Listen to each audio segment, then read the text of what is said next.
What's up, everybody? Courtney Morse, Natural Wellness Physiotherapy.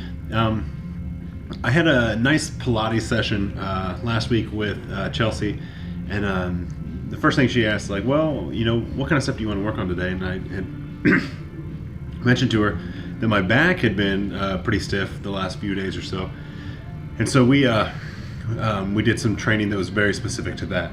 And the very first thing that we did was we did a couple roll downs, just kind of assessing and seeing how everything was moving.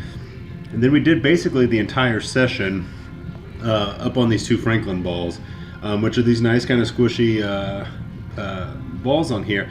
And the whole time it went kind of right here in my lower back, right on the SI region, right above there, on each of those kind of paraspinals, those big, bulgy, strong muscles that we have back there that often get overused when we're not turning our hips on enough. But there's, we just wanted to point out like how well that stuff works in terms of kind of shutting off these muscles. These muscles get used a heck of a lot, probably a lot more than we would like them to. So find some kind of tool that you can use at home. If you go to Pilates and they have the Franklin balls, awesome. There's other variations of these kind of peanut-like things, right? And you can find these again in any of the department stores or any of the athletic stores, and they'll have something like that. Sometimes it's something as simple as taping a couple tennis balls together. I don't like this method as much because they tend to kind of grimy over the course of time. Then I peel the tape off, and then the balls are all junked up. Another method is just using a sock. If anybody has a crew sock anymore, you stick your tennis balls in through there, tie a knot on it.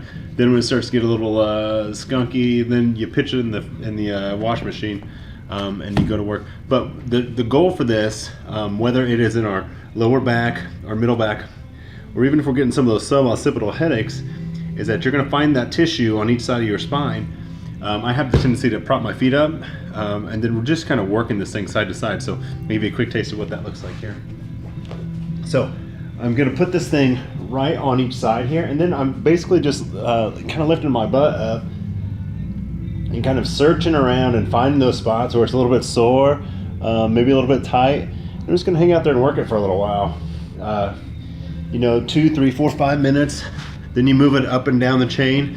You go find other spots where it's maybe a little bit sore as well. So check that thing out. It's kind of a lifesaver. First thing in the morning, if you wake up stiff with some back pain, or you've been walking on your feet all day, you're standing at work in maybe one place for a long time, 2 tennis balls on a sock can go a long way to kind of help you relieve some of that back pain. So until next time, Courtney Morse, Natural Wellness Physiotherapy.